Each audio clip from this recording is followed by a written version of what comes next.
Pero sí pasó. Fíjate que nosotros no somos profesionales, buenas personas y buenos ciudadanos gracias a la violencia, sino que somos buenas personas y profesionales a pesar de la violencia. Y de hecho, si nos pasó, el hecho de quien más fue golpeado en la infancia es más alcohólico, por ejemplo.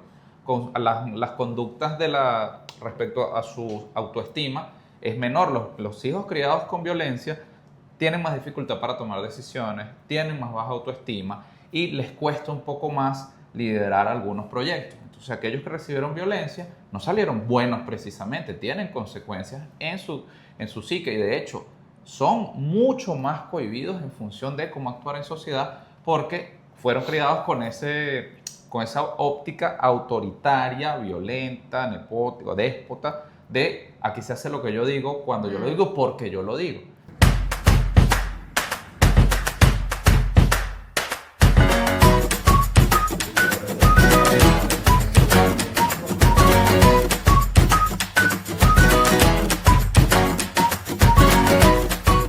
Buenos días, buenas tardes, buenas noches. Bienvenidos a un nuevo capítulo de Padres de Verdad, el podcast. Porque ser médico es difícil, pero ser papá es otro nivel. La que acaban de escuchar es la doctora Patricia Correa. Ella es médico especialista en salud ocupacional y madre de 2 chamos, uno de 7 y uno de 3.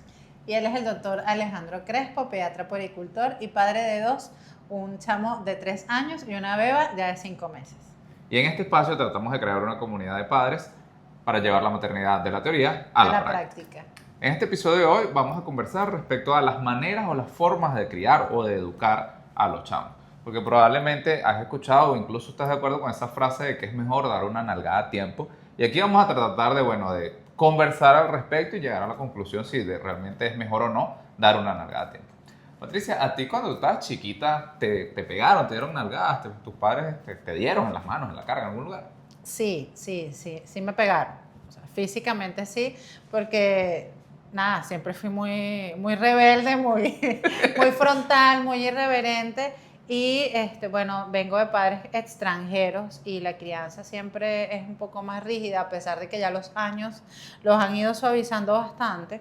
Y en ese momento, bueno, habían cosas que no eran permitidas o había un límite que se rebosaba y la salida era como que esa, pues. Golpear, usar la Sí, violencia. La violencia física. Era eso como punto tomado, como de elemento para poder generar disciplina. O mira, sabes, hazme caso, ya he agotado todos los medios, te he hablado, te he gritado, te he castigado, te he quitado cosas que a lo mejor te gustaban hacer y entonces, bueno, ya viene esa nalgada a tiempo, ¿no?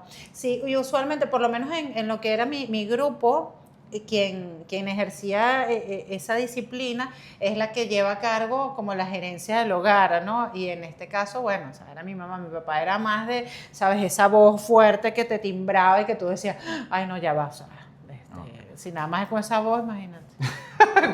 Ahí se hacía caso, eso era como Hitler. Pero entonces, fíjate que tú usas la palabra disciplinar. Y si uno busca la raíz de la palabra, la raíz latina de la disciplina, disciplinar es educar y guiar. En ningún momento dice que hay que usar la violencia. Y no se educa golpeando, ni se guía golpeando, porque si no se guía hacia la violencia. Sí. De hecho, nuestros padres probablemente utilizaron ese enfoque porque fue previo a la década de los 90, cuando estaba más o menos bien visto el uso de la violencia. Fíjate que tus padres, y tú lo acabas de decir, ya se han ido suavizando, como tú lo mencionas, ya no están de acuerdo con el uso de la violencia, porque el tiempo les demostró que eso no funciona. No, ahora con los nietos ni de broma uno le puede poner un dedo encima y sí se arma la sanpaulera. Y está bien, porque no está bien golpear. O sea, golpear, usar la violencia física, incluso la verbal y las otras formas de violencia, ninguna está bien. Los estudios, bueno, desde 1990 que se aprobó en Venezuela la Convención Internacional de los Derechos del Niño, que se escribió en 1989, y a partir de allí buena parte de los países del mundo la han ido adoptando, ya sabemos que no está bien el uso de la violencia. Ya en ese momento, en los 70, había estudios científicos que daban cuenta que usar la violencia física no solo no funcionaba, sino más bien empeoraba la posibilidad del niño crecer adecuadamente y más bien hacía que la violencia generara más actividad disruptiva. Me explico. Cuando a un niño se le pega como forma de disciplina, porque, por ejemplo, hizo una actividad que no está bien, formó un rollo, no quiso hacer algo, la siguiente actividad que va a hacer incluso peor, Y los padres van a tener que usar incluso más violencia Claro. para tratar de contener la actividad. Claro, yo me ponía así, me ponía más rebelde, más irreverente, me iba de la casa, me perdía. Eso sí está demostrado que Sí, no funciona. no. Más bien, necesitas más violencia para controlar cada vez peores berrinches. Y los padres, nadie se siente bien cuando le pega a sus hijos. Entonces, en los padres también genera depresión, una sensación inadecuada de que no estás haciéndolo bien. Entonces, ni para el niño, ni para los padres, ni para la sociedad está bien usar la violencia como forma de disciplina o forma de educación o de crianza de los chamos. Era valioso la época en donde había la escuela de padres, ¿no? Porque vuelvo y repito lo que siempre digo en todos los episodios, cada uno de ellos ha hecho lo que ha podido con los recursos que han tenido, con la historia que traen, porque ellos también fueron criados de esa manera, incluso hasta más fuerte, considero yo, de cómo fueron con nosotros. Y uno trata de no replicarlo, de no hacer una repetición de patrones, porque bueno, la idea es hacerlo mejor. Y sí, o sea, uno se siente mal, Sí. uno en esos momentos después... Se siente mal Sí, porque golpeó. Eso terrible. no está bien. Sí, no. Y de no. hecho, lo que tú dices es importantísimo. Uno es un muro de contención hacia sus hijos. O sea, nuestros padres fueron criados, educados, disciplinados con más violencia de la que nos criaron a nosotros, y nosotros criamos con menos violencia a nuestros hijos. Y eso es precisamente lo que yo le digo a la gente: uno es como un muro de contención. Nuestros abuelos quizás pusieron a nuestros padres, mi mamá la pusieron con maíz seco en el piso y lo arrollaban ahí al sol para cuando hacía algo mal. Por supuesto, eso a mí no me lo hicieron, pero probablemente a mí me pegaron un correazo. Yo no le pegaba un correazo jamás a mis hijos. Entonces uno como que hay un muro de contención ante esa violencia porque nos hemos ido dando cuenta que no funciona.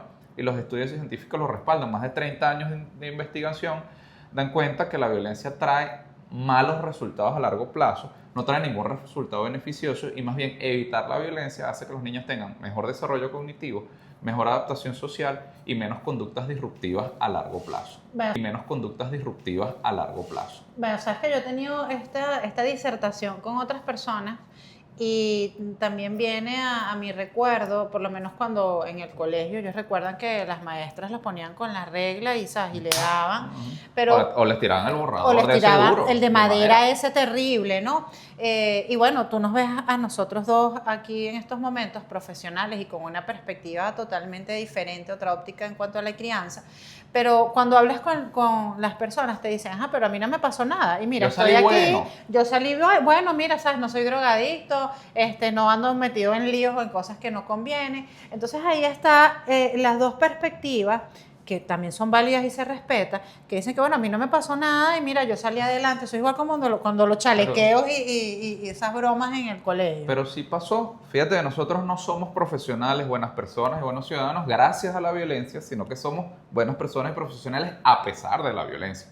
Y de hecho, si nos pasó, el hecho de quien más fue golpeado en la infancia es más alcohólico, por ejemplo.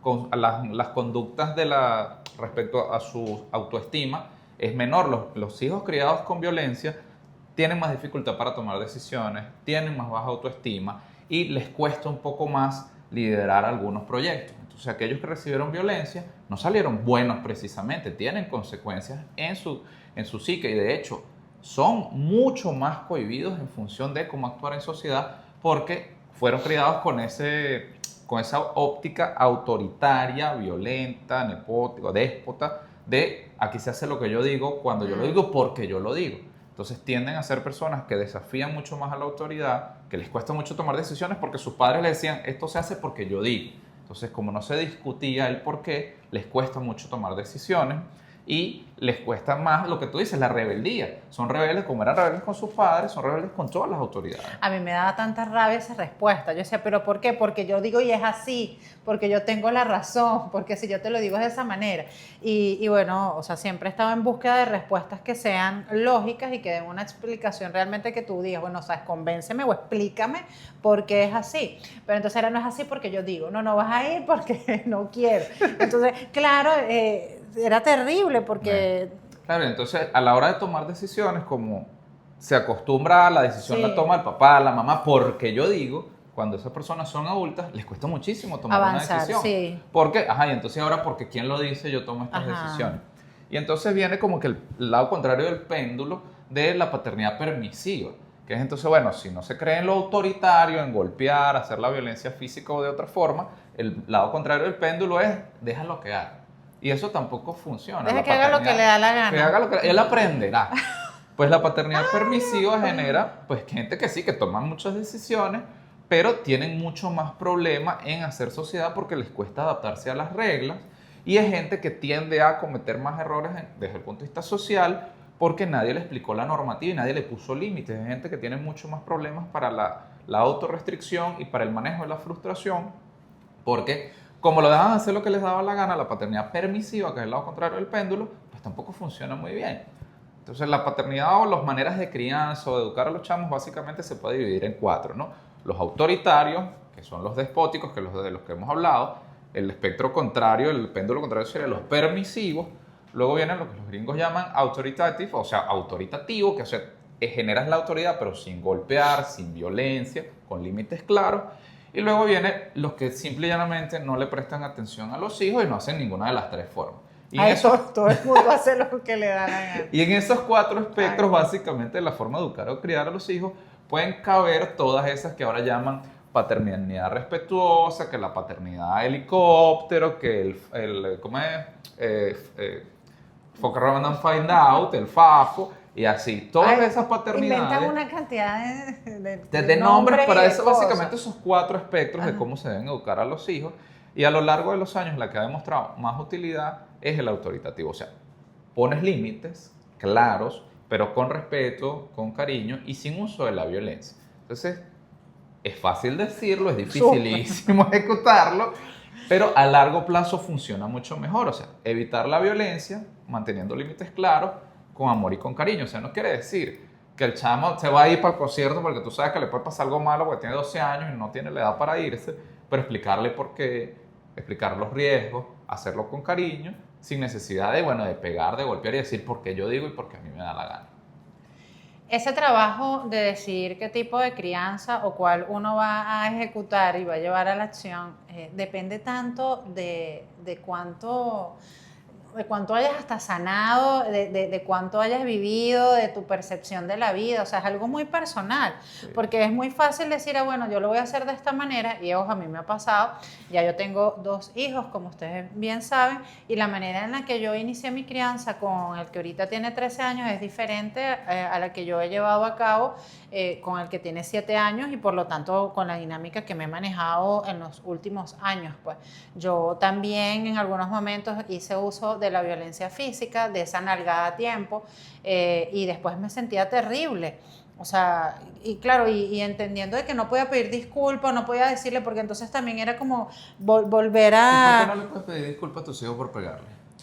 Yo pienso que en esos momentos pierdes, o sea, lo que hiciste. Es como entrar otra vez en una disyuntiva, como que, bueno, mi mamá viene y me hace esto y me da una nalgada y después viene y se acerca y me va a pedir disculpas. O sea, yo pienso que el punto sería no volverlo a repetir. O sea, Claro. hacer un cambio en tu actitud. Fíjate Porque que si no... ahí hay un error. A los niños hay que enseñarles cómo pedir disculpas modelando la conducta. ¿Cómo le enseñas tú a tu hijo que debe disculparse si tú nunca te has disculpado ante otra persona delante de tus hijos o con tus hijos por haber hecho algo mal? Claro, O sea, yo lo he hay que hecho, modelarle la claro, conducta. yo lo he hecho en otros aspectos, pero en ese aspecto me parece que era como un momento, mira, o sea, mi mamá viene y me da una nalga y después se me acerca y me dice disculpa. Yo pienso que la mejor manera de disculparme era cambiando mi forma de educarlos. Pero fíjate que los estudios demuestran que lo correcto es acercarte al chamo, explicarle, mira, no estuvo bien lo que hice de golpearte. Bueno. No estuvo bien lo que tú hiciste de X, lo que sea que desató la violencia. Pero tampoco estuvo bien de mi parte golpearte. Te golpeé por esto, por esto, por esto. No quiere decir que eso esté bien. Ok. Y vengo a disculparme. El límite se mantiene, o sea, no puedes hacer eso, no lo puedes volver a hacer. Y yo, pues, así como tú vas a tratar de no volver a hacer lo que llevó a la conducta violenta, yo voy a tratar de no volver a ejercer la violencia contigo. Y eso modela la conducta de los chamos. Es dificilísimo, no estoy diciendo que es una mantequilla hacerlo. Pero los hijos deben aprender las disculpas con modelando la conducta.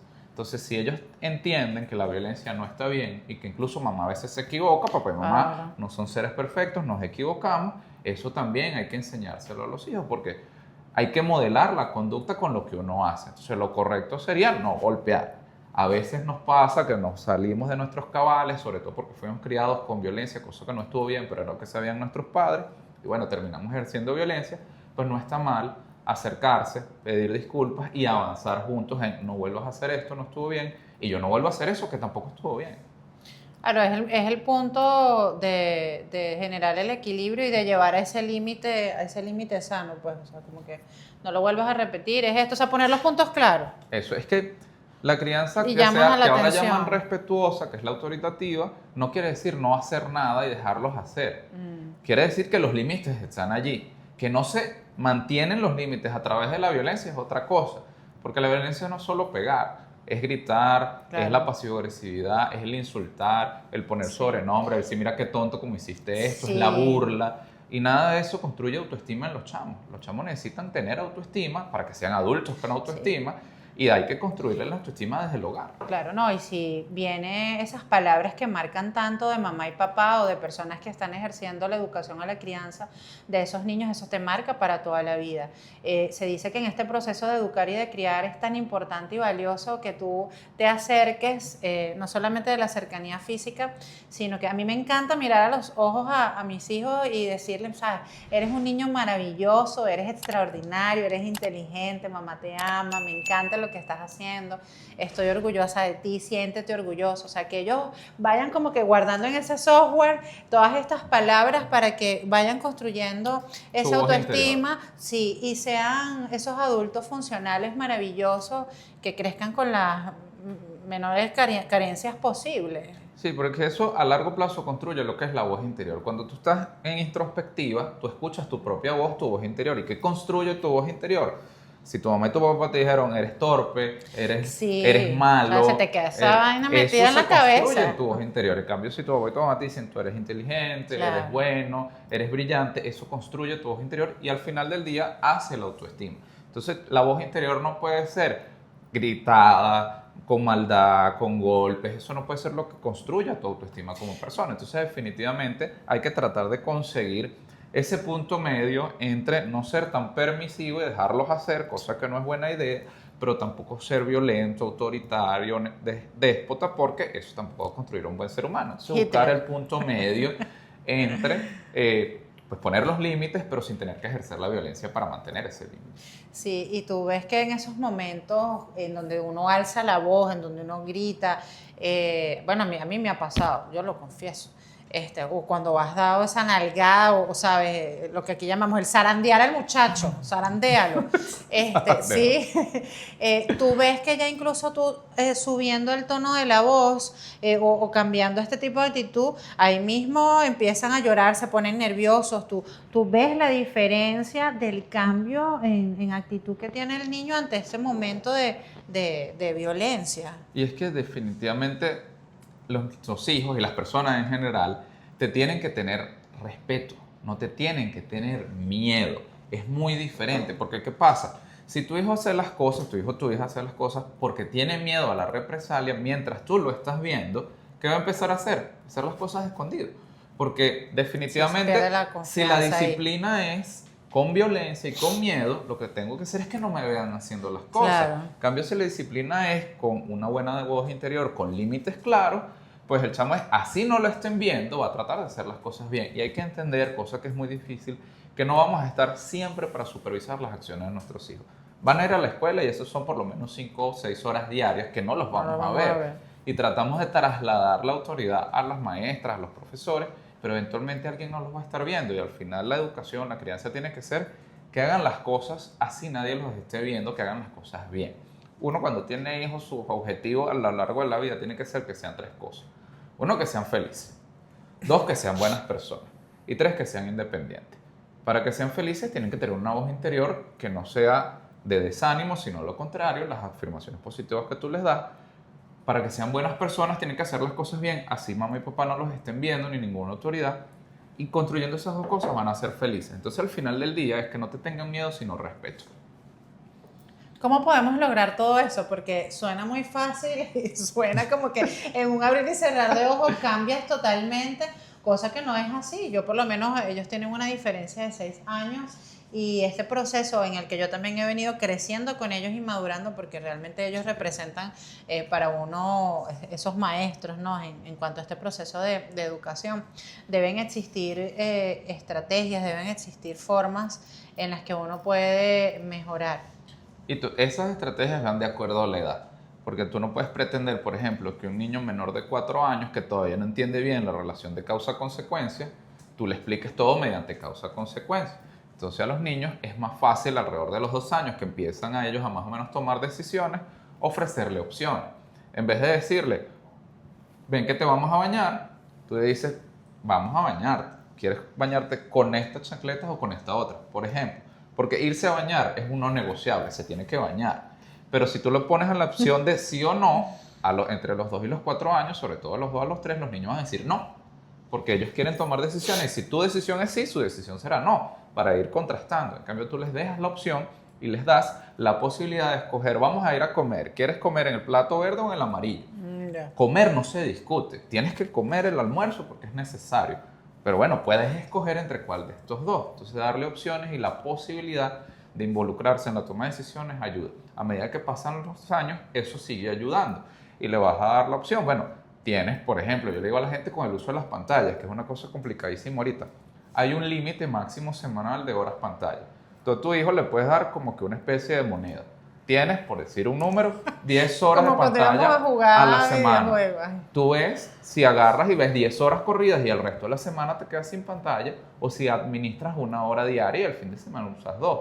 Entonces le das también la libertad de tomar decisiones, pero manteniendo el límite. Si te dije que se te acabaron las 10 moneditas, ya no juegas más, ya no ves más la televisión. O sea, el límite se mantiene, pero sin necesidad de golpear. Anticipar ayuda mucho. Nos vamos a ir del parque. Casi siempre cuando nos vamos del parque, los niños lloran que no me quiero ir, que 5 minutos más. Lo mismo en la fiesta, lo mismo en varios lugares cuando están pequeños, ¿no? Y después cuando están grandes también. Tú le anticipas. Nosotros también. Vamos a ir al parque y vas a jugar. Cuando falte un rato, tú le dices, bueno, cuando el reloj llegue al 0, por ejemplo, nos vamos a ir del parque. Se lo anticipa. Tú no, que 5 minutos más. Bueno, lo hiciste 10 minutos antes y te ahorraste el berrinche. Anticipar es útil. También cuando sales a comprar cosas, que eso pasa mucho. Ay, sí. Se quieren comprar todo, se antojan de todo. Eso, quieren el juguete, quieren la galleta, quieren no sé qué. Bueno, tú llegas y dices, los anticipas. Antes de salir de la casa, tú dices, vamos a ir a comprar el mercado, la pasta y la harina. Vas a poder comprar, por ejemplo, 2 cosas, 2 frutas, por decir, para que no quieran 10. Entonces, cuando llegan al mercado, que escojan 2. Bueno, saben. Una cosa con los juguetes funciona muy bien. Ay, no. Yo quiero este juguete. Bueno, vamos a tomarle una foto y al final del año, cuando venga tu cumpleaños, escogemos de todas las cosas que te gustaron cuál quisiera. Ya le pasó el cumpleaños, viene la Navidad. Vamos a ver de todos los juguetes que te provocaron comprar, ¿cuál le vamos a pedir al niño Jesús, a Santa Claus, al que ustedes utilicen? Entonces es una estrategia para anticipar, evitarte el berrinche. Buena parte de los problemas, una vez que el berrinche se estableció, que es una cosa normal en el neurodesarrollo, es muy difícil sacarlos de allí. Casi siempre, bueno, contención, sacar del lugar. Sin golpear, contienes, cariño y te lo llevas a un lugar diferente. Pero hay que tratar de evitar que suceda y entonces para eso hay que ir anticipando. ¿Es agotador? Sí. Es porque agotador. Tienes que ir explicando el por qué. Los 4 años, que es una edad que me toca a mí ahorita y ya lo estoy viendo desde hace un tiempo. ¿Por qué? Porque el cuestionamiento de todo. Antes de los 4 años, yo esto siempre lo digo, uno es el héroe de sus hijos máximo por 10 años. Los primeros 4 años, mamá y papá lo saben. De los 4 a los 10 años, mamá y papá tal vez lo saben. De los 10 años en adelante, papá y mamá no saben nada. Y después, bueno, uno tiene sus hijos y se da cuenta que papá y mamá sí saben algo. No sabemos nada y eso es así. Todos fuimos así. Entonces, de los 0 a los 4 es menos difícil porque tus hijos creen en ti ciegamente y lo que tú digas es santa palabra. De los 4 a los 10 es por qué. Es el cuestionamiento. Entonces, si tú estás preparado para contestar esos por qué, es más fácil. En cambio, si tú estableces límites que no tienen sentido, no tienen un porqué verdadero, es más difícil sostener ese límite. Hay que explicar, hay que gastar mucha saliva, pero es mejor gastar mucha saliva que mucha correa, ¿no? Sí, hay que explicar, hay que hablar, no solamente una vez, lo hemos dicho en varias oportunidades, no es una conversación, son varias conversaciones, pero además de conversar, para mí hay algo que marca la pauta y que es trascendental y que en todo este proceso de educación para mí ha sido vital, sobre todo estando con ellos, por así decirlo entre comillas, porque tengo una red maravillosa de apoyo que me acompaña y me sostiene, sola con ellos en este proceso, y es el ejemplo. el ejemplo de ver cuánto trabaja mamá, cuánto le echa pichón todos los días, las veces que sale a trabajar y que el mercado que se está comprando o las cosas que estamos llevando es por todas las horas que mamá se esfuerza, trabaja. Y entonces ahí también vienen esos negociables. Mira, yo quiero comprar 10 frutas. Ah, bueno, pero mira, sabes, mamá está echándole pichón y el dinero que tenemos ahorita disponible, por eso el valor del trabajo y el valor del dinero, podemos comprar es esto y esto. Y también lo van entendiendo y se van dando cuenta de que no todo llega por arte de magia, que todo requiere un esfuerzo, un sacrificio, constancia, foco. Yo creo que el ejemplo también es trascendental en estos procesos de educación, más con las nuevas formas de familia y de dinámicas que tenemos. Y fíjate que el ejemplo es una palabra clave. Entonces, si ven a mamá que no le golpea a su pareja, no golpea Eso. a la persona que trabaja con ella, Exacto. no golpea a sus compañeros de estudio. Es algo que no vas a replicar. ¿Por qué si golpea a los hijos? No, mamá, no me No lo golpeó voy a hacer. porque tengo que golpear yo a los demás. Y eso es una cosa importantísima. Cuando enseñamos con violencia y normalizamos la violencia, enseñamos al chamo que está bien golpear. Entonces, si golpea en la escuela, es normal. Si golpea a sus compañeros de trabajo, es normal. Y si golpea a su pareja futura, es normal. Lo naturalizas. Eso, y mucha gente llega y golpea y le dice a los hijos, yo hago esto porque te quiero, te pego porque te quiero. Qué cosa tan mala le estamos enseñando. Qué terrible. O sea, si tú no quieres a tu pareja, no la vas a la tienes que golpear a juro porque la quieres. Bueno. O lo contrario, si tu pareja te golpea es porque te quiere. Entonces eso no se le puede enseñar a los hijos. Golpear no está bien bajo ningún concepto. Golpear no puede ser la violencia, no puede ser la respuesta, no importa cuál sea la pregunta. Y el ejemplo entonces pasa por ahí. Disculparse porque me excedí, porque grité, porque golpeé, es también modelar con el ejemplo cómo se pide disculpas y cuando te extralimitas y sobrepasas tus límites, cómo hacer para disculparme porque me va a pasar, Claro. ¿no? Y una cosa que yo explico mucho es, tú manejas, Patricia, Sí. y tú alguna vez te has comido la luz del semáforo. Sí. Y Y he gritado y he dicho grosería. Ustedes saben cómo manejo. bueno, vamos a poner la norma de Meteora, me dice. comerte la luz. Sabemos que comerse la luz está mal. Nos lo han Sí. dicho repetidamente durante Y tú años. vienes y lo haces. Hay una norma punitiva, o sea, te ponen una multa si lo Ajá. haces. O sea, hay todos los patrones previos. Hay una luz que dice no pasar en rojo, hay un cartel y lo seguimos haciendo. Y Si te somos pillaran. adultos que razonamos. Sí. En cambio, a los hijos le decimos alguna vez y queremos Sí, que ya. que no hagan las cosas porque se lo dijimos una vez. Si a los adultos nos los tienen que decir una y mil veces y ponernos una multa y seguimos haciéndolo, Imagínate a los muchachos. ¿cómo podemos pretender que un niño pequeño que le digamos la cosa una vez, Lo haga de una vez y ya? de una vez ya sin cuestionar, sin preguntar, simplemente no se coma la luz? Sí. Entonces, no podemos esperar de los hijos cosas que ni nosotros mismos logramos como adultos hacer. Es un proceso muy repetitivo, o sea, de acompañamiento, Seguir, de estar, de seguir, hacer, sí, de seguir. darle.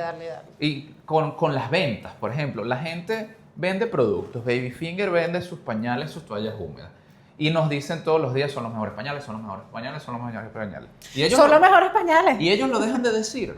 No, tienen que seguirlo diciendo todos los días para que nosotros lo recordemos. Entonces, si con la publicidad funciona, nosotros con nuestros hijos debemos repetirles las cosas con cariño, con los límites claros, sin la violencia, porque eso es lo que funciona, Sí. seguirlo haciendo. Y no quiere decir que haber puesto el límite y haberlo dicho amorosamente es la solución mágica. No hay que volverlo a decir más nunca. Hay que volver a recordar el límite, hay que volverlo a poner firme y hay que volver a decir, pasaste el límite y hay algo como consecuencia cuando los niños ya pueden entender de causa y consecuencia. Para que la consecuencia no tiene que ser violencia, puede ser no vas al parque, hoy no vamos a casa de tu amigo, alguna cosa que disfruten, bueno, como consecuencia. No violencia y no la comida, que esa es otra cosa que hacemos mucho, castigamos y premiamos con comida, que bueno, te portas bien, chupeta, chocolate, te portas mal, te comes todo el brócoli. Entendemos la comida como premiación y como castigo y eso tampoco funciona, porque generamos una mala relación con la comida. Sí, Entonces, no. hay que seguirlo dando, Pero si hay una forma de premiar y de reconocer, te tengo un lugar espectacular al que puedes llevar a tus hijos. ¿Sabes cuál es? O sea, no sé, Se llama Campo de Sueños. Ah, bueno, es un lugar- parque muy grande, la verdad. Es un parque con terapia. Un lugar fantástico donde Inmaculada lo ha ido colocando de una forma súper linda, amena, en donde tus hijos van a poder estar felices, alegres, aprender, ir a terapia. Es un lugar Eso es mágico. importante. Mira, nosotros a veces decimos, bueno, ese niño hay que llevarlo para el psicólogo, porque es peleón, porque grita, porque es malcriado. A veces es necesario Sí. el apoyo del psicólogo, el psicopedagogo para los hijos, pero también para nosotros. A veces nosotros, como tú decías, debemos sanar que nos educaron con violencia, cosa que no estuvo bien. Debemos aprender y reaprender a reaccionar de mejor manera ante las actitudes de nuestros hijos y por supuesto los profesionales de la salud mental nos ayudan muchísimo a nosotros y a nuestros hijos a superar todas estas cosas. Entonces en lugares donde hay profesionales como en Campos de Sueño, eso es una muy buena recomendación Sí. para terapia física, pero también terapia cognitiva, conductual, que es útil para nosotros, como tú dices, ir sanando esas cosas que podamos tener y podamos ejercer la mejor paternidad posible. Porque al final del día, lo importante no es hacerlo perfecto. La maternidad, la paternidad no es un concurso de quién lo está haciendo bien, quién lo está haciendo mal. Nadie va ganando en Instagram quién está haciendo mejor mamá, mejor Y papá. con tantas exigencias de redes, no ha estado fácil ejercer la maternidad en esta época. Hay maneras diferentes de hacerlo y la que te funcione como familia es mejor. Pero la que ha demostrado la ciencia que funciona mejor a largo plazo para los chamos es el enfoque de autoritativo, que generas la autoridad firme con límites, pero con amor y sin violencia. No el autoritario, que es violento, ni el permisivo de dejar hacer, ni el ausente, el no me importa, ni lo veo, ni lo miro.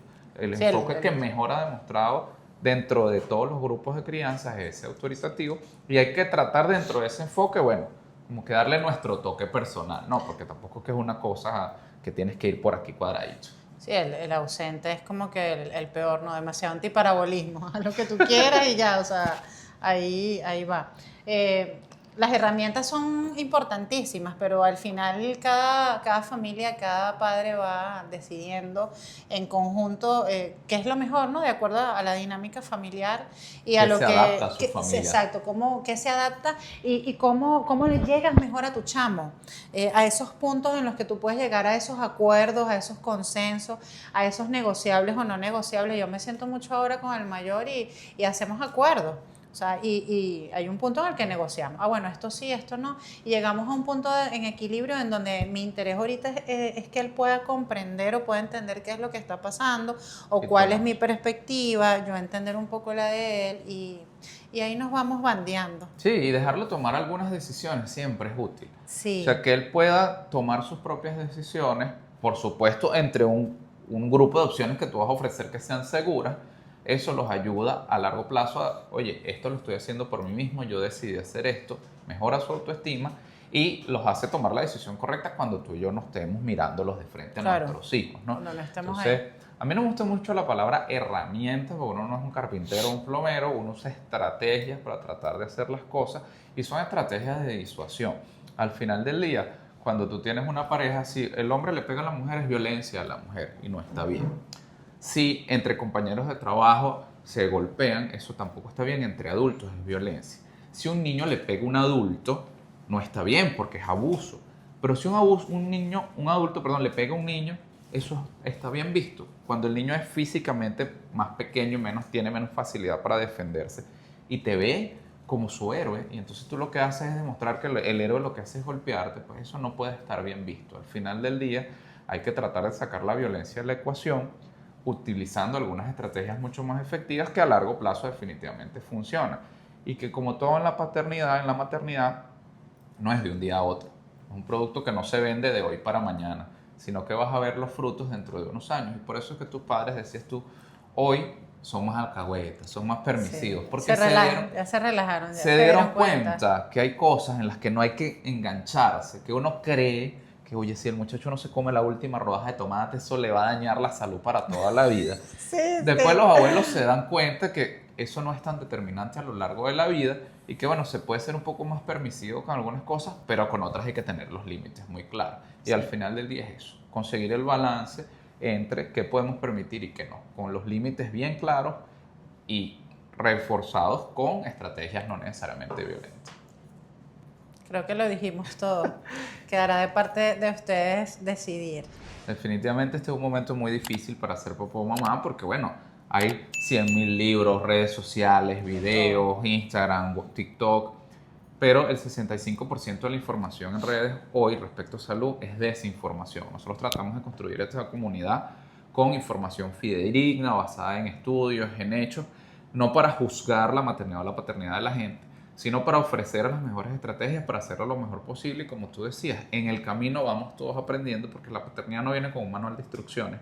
Y menos mal que no lo viene, porque nadie lee los manuales de instrucciones. Sí, nadie lee cómo funcionan los aparatos y las cosas antes de decir, no, bueno, vamos a darle, y ahí improvisamos y vemos Enchufa eso y vemos cómo y funciona. vemos ahí cómo va saliendo, dale a power, dale al botón. Y de eso se trata también la maternidad, el estar presentes buscando la mejor manera posible a través de todas esas estrategias, herramientas, como ustedes le quieran llamar, pero traten de hacerlo de la mejor manera, siempre desde el amor, porque el amor siempre construye. Gracias a nuestros patrocinantes Baby Finger y Campo de Sueños, que hicieron posible junto con todo el equipo la realización de este episodio. Denle click a la campanita si no lo han hecho, suscríbanse, y gracias a toda esa comunidad que hasta ahora nos acompaña. Déjanos en los comentarios cómo te criaron, si te pegaron o no, cómo estás criando tú a tus hijos, si tienes algo que quieras compartir con nosotros, alguna idea para un siguiente episodio. Y recuerda seguirnos en Instagram, @Padres de Verdad el podcast, @Doctora Pati Correa, @AleCrespoF. Y bueno, dentro de 2 semanas tendremos un nuevo capítulo para seguir construyendo esta comunidad de Padres de Verdad.